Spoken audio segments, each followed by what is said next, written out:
I would love to come out here and tell you guys, well, it's okay, because new media is a panacea, independent media is a panacea, but it's not. Back in May of 2023, the New York Post wrote this profile about a Maine woman named Danielle McKinnon. McKinnon, who seems like an otherwise normal person, has a very strange job. She is a pet psychic. She claims to be able to communicate with animals, both living and dead, in ways that normal people cannot. Now, I'm not what you would call a spiritual person, so I'm predisposed to be skeptical of this sort of thing. That said, this seems like transparent nonsense that even the more spiritually inclined amongst us can see through. From what I can tell, animals aren't really capable of thinking thoughts that psychics attribute to them. They seem to mostly have base concerns. Maybe they gain that ability after they die, but that seems dubious as well. After reading the article, I think that McKinnon is a true believer. I don't actually think she has these abilities, but from what I can tell, she genuinely thinks she does. Plenty of other people believe her too.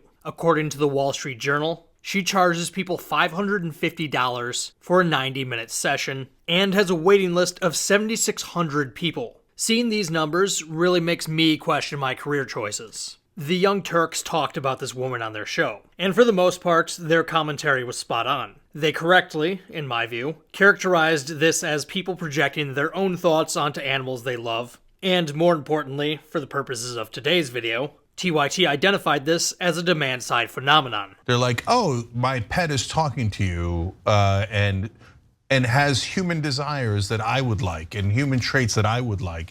And you're not projecting that at all. You're actually talking to this dead pet and it's responding. A pet that has passed. Okay, sorry. And it is telling me all the things that I want to hear. There are people who will push hocus pocus services like fortune telling and psychic readings, but more importantly, there are people seeking these services out. Who wouldn't want magical powers at your service for a small price? Who wouldn't want to be able to contact dead loved ones, even through a proxy? Whether you think this is a scam, or exploitation, or mostly benign is beside the point. These mystics, and psychics, and fortune tellers are filling a market niche that would still be there even if they weren't providing their services. The interesting thing about TYT's commentary is when Jenk said this. I think the cultural shift is that we are now living a post-truth world.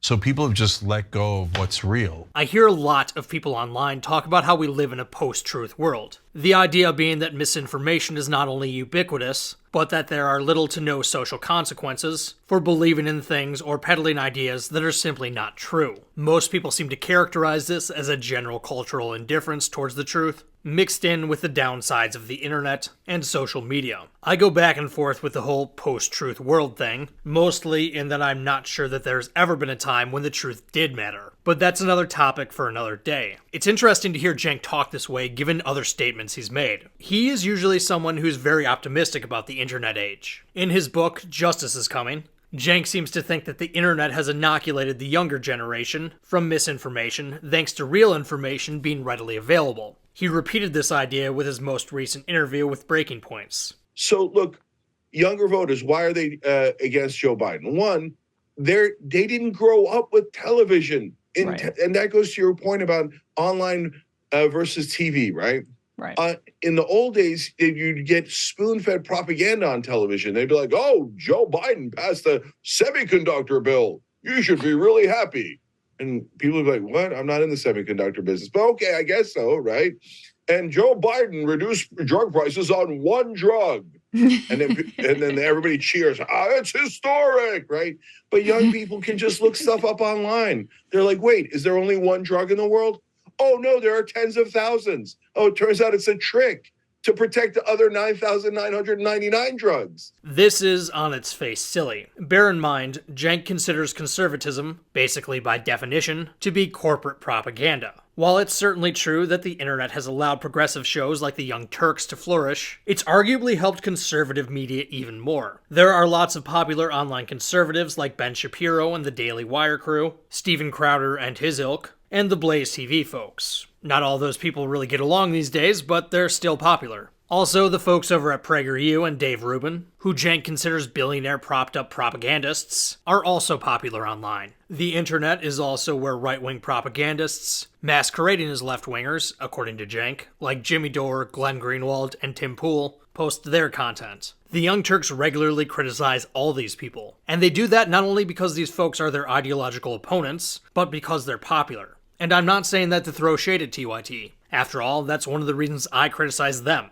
If you are regularly the target of critics online, there's a good chance you're relevant. Furthermore, yes, it's true that information is available at your fingertips in the digital age. That's pretty incredible. So too is misinformation. How many times have we seen tweets with obvious misinformation, like fake maps of where US military bases are located, go viral and get boosted by new media personalities? Elon Musk just got caught doing this. He later came out and said that he was just trolling. Maybe he was, but it's also the classic go-to when you get caught with your pants down. Most nonsense doesn't receive such high-profile corrections. And how many people saw that tweet and just assumed it was true, and didn't bother looking into the follow-up? More importantly, how is it that misinformation is so ubiquitous and spreads so far, even though the correct answers are usually not that hard to come by? We'll come back to that later. Wherever you stand politically, whatever your perspective is, it should be pretty obvious that there is a lot of nonsense on the internet. And yeah, a lot of it is peddled by independent, alternative, digital, new, online, or whatever you want to call non-legacy media. Tons of it. My most common video format by far is online personality said something not true or misleading, and now I'm going to debunk it. While Jank seems to still somehow be naive on this front, or perhaps it's just wish thinking, one of his acolytes has finally opened his eyes on this one. I would love to come out here and tell you guys, well, it's okay, because new media is a panacea, independent media is a panacea, but it's not. I used to think new media was a panacea. It's not. There are plenty of people in this new media, alternative media, independent media space, whatever you want to call it, who have a whole different set of problems, right? If big money has captured the traditional media outlets, the corporate media outlets, in new media, honestly, being a terminal contrarian is a big, is a big lane for people where they feel like they can make a lot of money. Audience capture is probably the single biggest problem. You don't want to piss off your audience. Narrative humper is the other thing.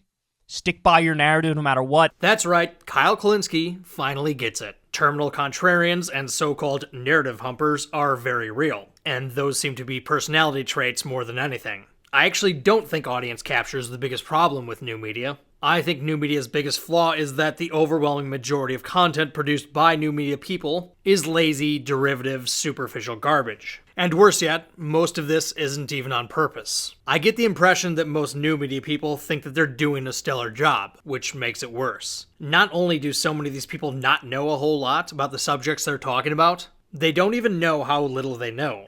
There are exceptions to this. There are some new media people who do really good, thorough, accurate work. But they're just that, exceptions. It's not that legacy media doesn't churn out garbage. There's plenty of horrible reporting and misleading clickbait, and sometimes even outright fabrication from legacy media outlets. But because new media does almost no original reporting, they largely depend on legacy media for their copy and paste journalism model. Almost all of legacy media's garbage seeps into new media. Someone who finally seems to get this is Anna Kasparian, who, when correcting her own errors on a big Ron DeSantis story, said this. I want to correct all of those errors that we had previously reported.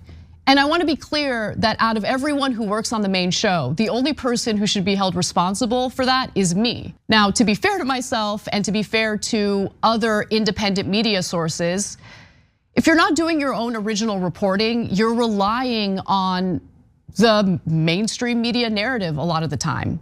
And if they're not doing their due diligence, if they're allowing their personal biases to stand in the way of actual factual reporting, well, that's unfortunately going to trickle into the way independent news sources cover these types of stories as well.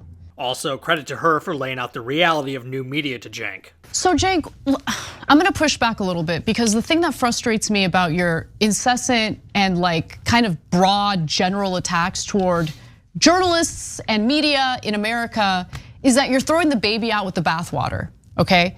Because all of these influencers that people are getting their news from on TikTok aren't doing original reporting. They're not out on the field gathering the news.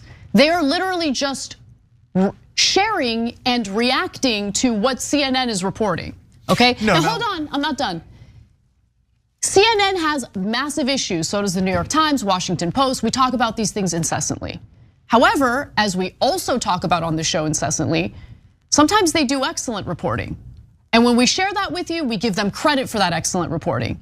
You throw the baby out with the bathwater, that original reporting, that excellent journalism no longer exists. The initial selling point of new media was that there's virtually no barriers to entry. Pretty much anyone can pick up their smartphone or start writing on their laptop, and with just an internet connection, they can reach millions of people. Legacy media, which for so long relied on legacy technologies with their high barriers to entry, typically gate-kept news through credentialization. You had to have a certain type of education, or a certain type of experience, or know the right people to get your voice out there. This standard did lend itself to elitism and solipsism, among other things, and new media has cut against that. Of course, with these low barriers to entry came downsides as well. The upside is that anyone can now have a voice. The downside is that anyone can now have a voice, including people who are unscrupulous, inaccurate, lazy, or plain just don't know what they're talking about. You're less likely to get that with higher barriers to entry, manned by gatekeepers that require credentials. With all that said, Kyle is right to point out that audience capture is a huge problem. Audience capture, as you probably know, is when someone is unwilling to say things that they know is going to piss their audience off, or they only focus on things that they know their audience wants to hear, or they just make stuff up or omit relevant information for the sake of pleasing a crowd. Political YouTube is a bit of a small world in that everyone is only a few steps removed from everyone else, even if you're a small fish like me. I've talked to creators who are much more popular than I am, and while I've never heard someone admit that they've outright made stuff up, or that they say things they don't believe, that apparently has happened, certain creators have told me that they're unwilling to touch certain topics, or advertise certain positions, or criticize certain people because of how they think their audience is going to react. I'd be lying if I told you audience reaction never crossed my mind. Audience capture exists in legacy media too. We saw this with Fox News after the 2020 election, when that network got hurt in the ratings because some of the folks there refused to go along with the lie that Donald Trump had really won the election. I suspect audience capture is generally worse with new media, because things like YouTube channels and podcasts tend to have way more audience interaction than, say, cable news shows do. That said, I have no doubt that executives at large news companies have to think about their audience. In fact, if Tim Pool is to be believed, literally the only time he's ever been told to change something was when higher-ups told him they wanted a story to be more in line with the audience's sensibilities. Many people have asked me, have I ever been directed to produce content to fit a political ideology? And the answer is yes, okay, by the higher-ups of very large companies. And I was told that we are tasked with siding with the audience. Unfortunately, I've found that it's no longer the role of media to challenge preconceptions, to challenge the narrative. It's the goal of media to find people who will click the link more than anyone else so they can make money. They can get shares, they can get investment, and they can sleep well at night. And the thing about audience capture, much like pet psychics, is that it's a demand-side phenomenon. As Ilya Somin writes in Democracy and Political Ignorance, the media looks the way it does because news consumers want it to. This is why misinformation is so ubiquitous and goes so viral, despite the fact that the right answers are usually just a Google search away. People believe it because they want it to be true. And the same is true with misleading media. People consume it because it caters to their sensibilities. Stuart Taylor and other observers wonder why the media do not do more to correct such distortions, lamenting that they often fail to provide unbiased and accurate coverage of the charges and countercharges. But the media largely respond to market incentives. If voters wanted unbiased coverage, media outlets would have strong incentives to provide it. Those that succeeded in doing so would get increased audience shares and advertising profits as a result. In reality, however, those citizens most interested in politics and in following political news tend to seek out information sources that confirm their pre-existing opinions rather than present competing points of view objectively. In behaving as they do, politicians and the media are catering to public demand. You can impugn the motives of certain content creators and call them grifters all you like. Grifter is an overused term on the internet, if ever there was one, but the individual character of someone doesn't really matter in the grand scheme of things when you have a problem of incentives like audience capture. A content creator who prioritizes pleasing his audience has a competitive advantage over one who doesn't,